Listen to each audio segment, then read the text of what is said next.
Hi everyone, welcome back to my channel. Thank you so much for being here. We're in front of my bookshelf today because I thought it was fitting for this video. I'm going to chat about the 5 books that I read this month. Lies. 5 books that I read last month in October. I love talking about books, so if you're here, you probably enjoy listening to other people talk about books. We got our first cold front where I'm at, so it was very cozy, rainy, gross outside. After a little bit of a reading slump, I was definitely in the reading mood. So I have a book club pick that was a spooky Halloween theme. I'm so thankful for that group of people that I have met. My friends that I've bonded with over video games. That's how we all met. And then we kind of started chatting about books and decided that we wanted to have a book club. So I'm incredibly thankful for that. It forces me to read new genres. It gets me in a group setting where I can really talk about the books as opposed to just ranting about them to my sister or my boyfriend. It brings me out of my shell. I'm a very introverted and shy person. So being able to chat with people like real time on a voice call about books has just been really great for me. So even if, spoiler, I did not love this month's book club pick, still excited that I'm able to do that. I do have some other books that I did really enjoy. So we're gonna talk about all 5 of them. I'm just gonna be going in chronological order of how I read them in October. So let's jump right into it. First up is an audiobook that I randomly saw on Libby, and the cover is so cute. I just thought it would be a really fun, cozy read. I read this over, I think, just 2 or 3 like car rides, drives, about 2 to 3 hours each way.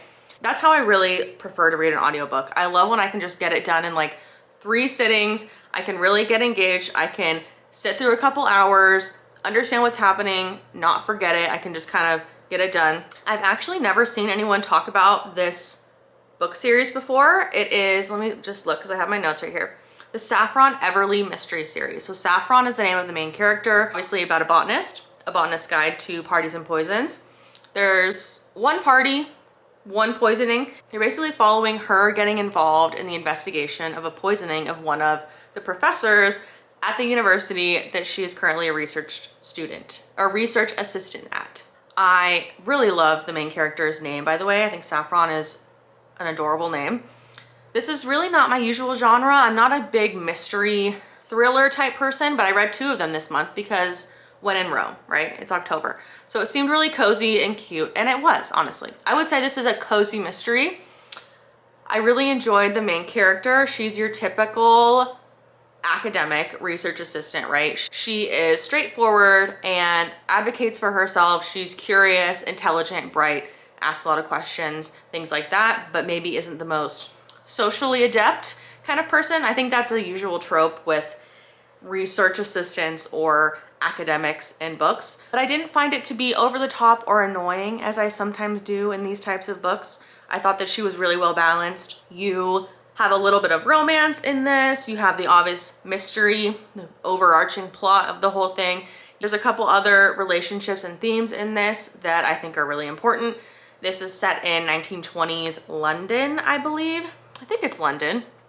Yes. So London, academic setting already is just so posh. I'm obsessed with that. So I really enjoyed the world, the setting of this. That's a big plus for me. I really enjoy that 1920s time period. Any period piece I really like. As you can imagine, a woman in a male-dominated scientific university, there are definitely themes of sexism and the things that a woman has to deal with. I just think this was really well done. Of no element of the story kind of overtook the other. I think there was a nice element of romance, a nice element of the mystery. I found the romance to be quite cute. I think that it was woven well into the overarching plot of the story. It wasn't just something that was thrown in there like, oh, she's a girl, of course she's gonna have a love interest, right? Which it kind of is that, but I thought that it made sense to the story. He wasn't just derailing her scientific studies for the sake of a romance. It made sense. He was supportive. He was cute.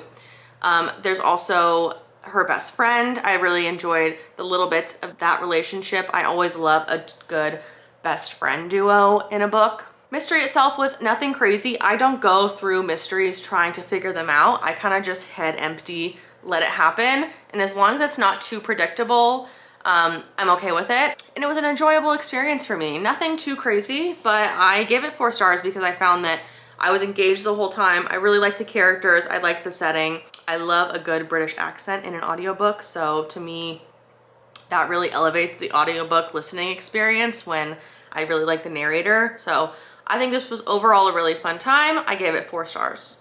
Next, I might have a bit of a controversial opinion because the next book that I read was The Bell Jar by Sylvia Plath. And this is a classic that you have probably heard about. It's on every cool girl, female rage, manic pixie dream girl reading a book list, right? This is on it all the time.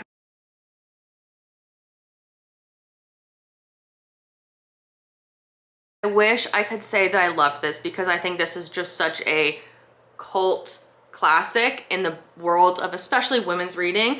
I think that it's kind of considered to be like a must read, and I just didn't enjoy it. I can understand that this was absolutely ahead of its time, right? It's well written. There's absolutely no denying that. It's a vignette of a woman experiencing mental illness, okay? There's no doubt about it. I'm glad I read it, but this is so detached. The way that Sylvia Plath writes this, which is obviously a parallel between her life and this Esther main character, of the dive into mental illness and her depression, but it's done in such a way that is very unnerving for me. And again, I think that's the intention, right? That is not lost on me. However, it doesn't mean that I enjoy the experience. And it doesn't mean that I don't get it. I can see why people love this. It's quite easy to read. It's short, and the dialogue of the main character is great. I will say, like, it's funny, it's smart, it's very pointed at times where you're just like, damn, like that's real. That's being a woman right there in a sentence, right? In a very long, convoluted, pretentious run-on sentence, but you know, in a sentence. And so I think for that reason, I'm glad that I read it. I saw a comment on Goodreads that said it's sometimes compared to The Catcher in the Rye, but like the female counterpart of Catcher in the Rye, which is another classic, which I hated. I didn't hate this. I hated Catcher in the Rye. I can't say that I agree with that comparison, but I can see the comparison. So take that with what you will. I just find that because this lacked so much actual emotion and it was so detached that I just personally didn't care. I personally couldn't feel for her because she couldn't feel for herself. And that's powerful, right? Like, I guess I understand the importance of that, and I understand the intellectual like acclaim that this gets for that reason.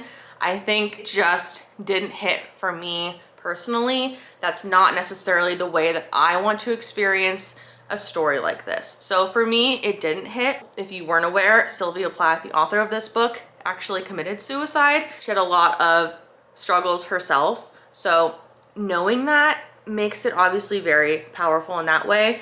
But just for me, I can't say that it's a classic that really changed how I felt or really deeply impacted me. I'm glad that I read it. There are some incredible passages in this, I will say, but for me, it just wasn't my favorite. So The Bell Jar got 3 stars from me. After The Bell Jar, I kind of just needed a fun little time. I was still in like the cozy, spooky Halloween mood. So I picked up The Guest List, which I actually just got used from my Goodwill a year or 2 ago. I recognize the author because I also read The Paris Apartment by this author and enjoyed that one as well. Thrillers are never my favorite, but I do enjoy them. I like The Paris Apartment because I enjoyed the setting of it a lot. I think the characters felt incredibly real, and I also felt that with this. I think between the setting being very believable and the characters being very believable, that makes for an interesting thriller for me. I don't think too much about it, like I said, but this one is set on a cold, dreary island in Ireland, and a wedding, obviously. So it takes place, you know, a couple days leading up to the wedding and then the actual wedding day. This also uses multiple perspectives and time jumps, which is a double whammy for me. I love that. As a Gemini, I eat that shit up. I love multiple character perspectives. I love getting all the little bits and pieces and the little drama, the history that people have with each other and how that interconnects with kind of their other branches of their life, of their people. That's a reason why I love weddings in real life, because I love seeing all these different pockets of family and friends and work and acquaintances all coming together with alcohol is a fun time. So I like that in real life and I enjoy that in a book. So I really enjoyed that aspect of it. I think it keeps it interesting, especially for a thriller. I think the multiple character perspective is really nice.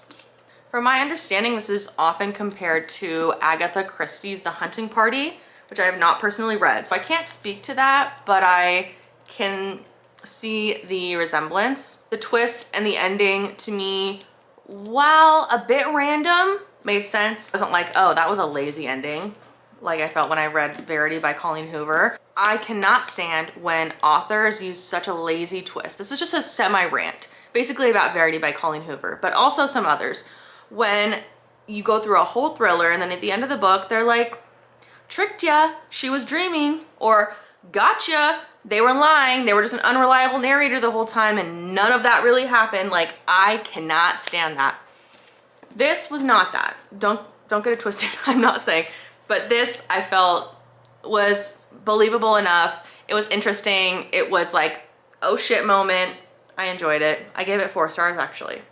Okay, y'all, now is when things go a little bit downhill. And if you're in the book club, I'm sorry, but this is the tea on my feelings. We haven't chatted about it yet, so I don't know how other people felt. I've seen a couple people's reviews. I don't know if everyone's even finished it yet. I wanted to get it over with quick because I knew that this wasn't gonna be for me, but I'm the kind of person, I'm of the mind where I can't say that I don't like something if I've never tried it. If I've never read a horror, specifically Grady Hendrix kind of horror book, I don't want to say that I don't like it. I want to say with my whole chest that I don't like that genre or I don't like that author. So now I can say with my whole chest that I didn't like that genre and I didn't like that author. So Best Friend's Exorcism, to me, seemed like, okay, this is Stranger Things exorcism, right?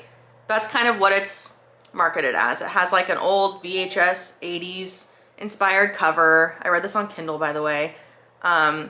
So yeah, it is that, but it's also not, because to me, the only word I can think of is cringe when I think about this book. It's just a bunch of teenage girls in the 80s and one of them is possessed by the devil, right?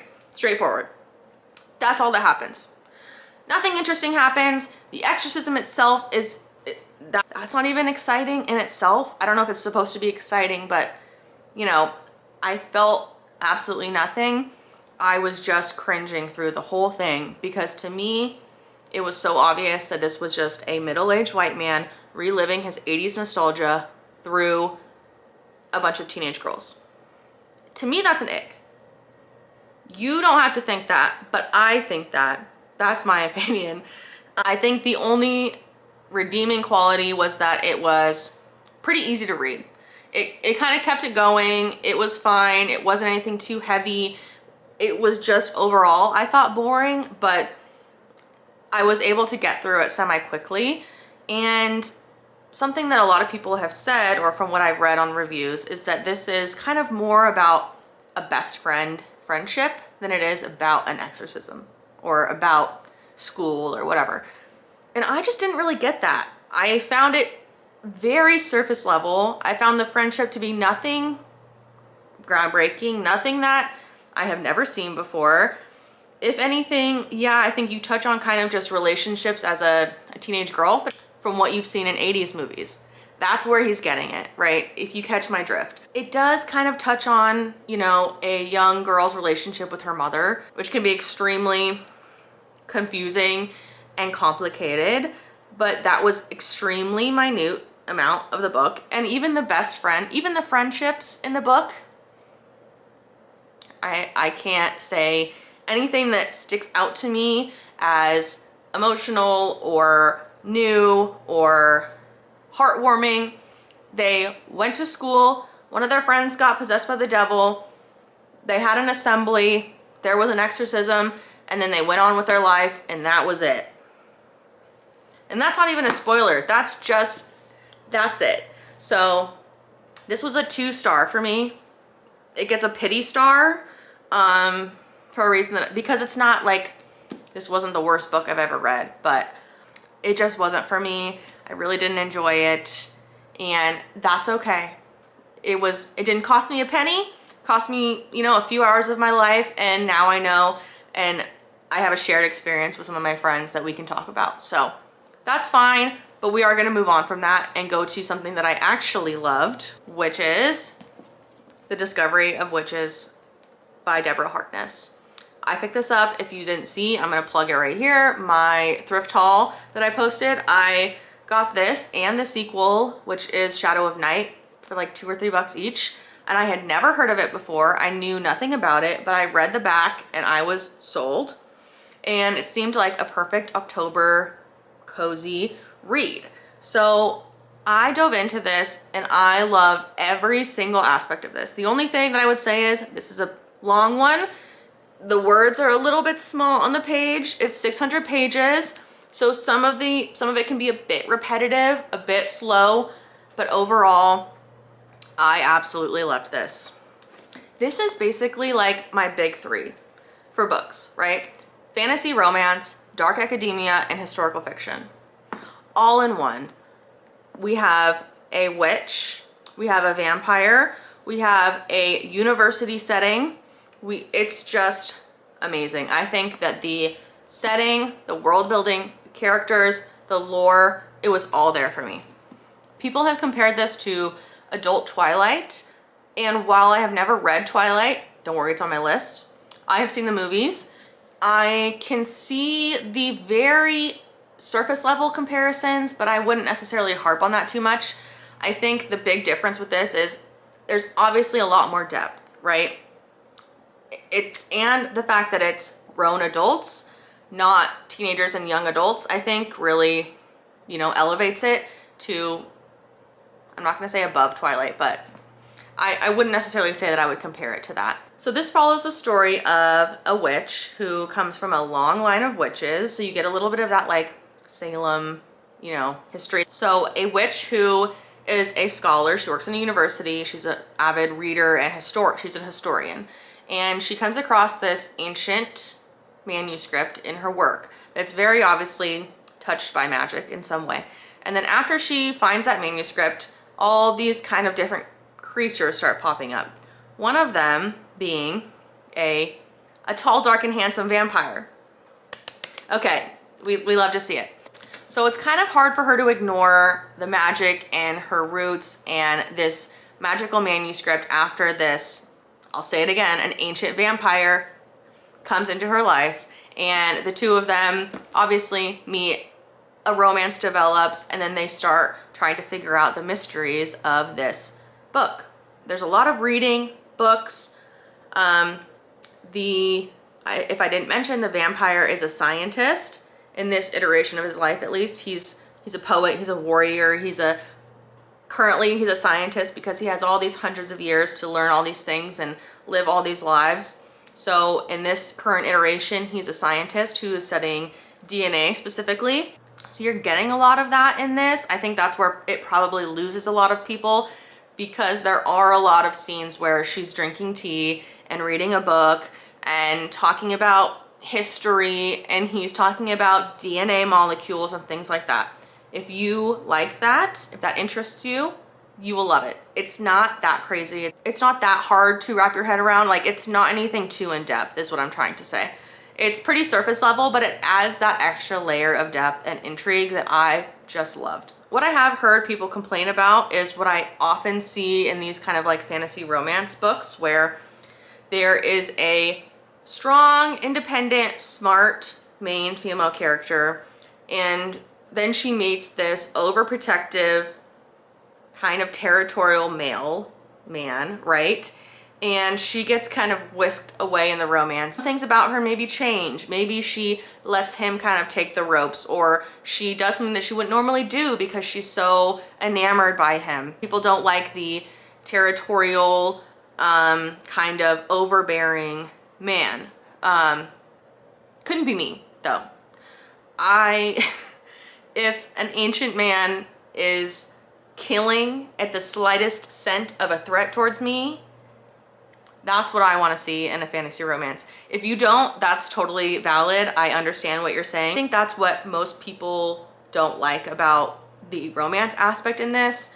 But as a Rhysand apologist, as someone who loves a tall, dark, and handsome, morally gray, ancient, magical being, I thought it was done really well. The romance is nothing too spicy or crazy. It's quite a slow burn, but it's very obvious that they're connected in some way. So this has actually been adapted into a show, I think semi-recently, I believe on Hulu, Discovery of Witches. I've heard it's pretty good. I will not be watching it, at least until I finish the series. If that, I don't really watch TV anymore, but I've heard that it's decent. I don't watch show adaptations because then I can only picture the actors in my head, and I've seen the actors that they chose for this and they do not fit my headcanon, so I have pushed it out of my brain sphere. But if you are interested in that, I've heard the show is pretty decent. So I would highly, highly, highly recommend the book though. I loved it. It was everything I want in an October witchy fantasy romance. Like I said, slash historical fiction. I think it's kind of considered that.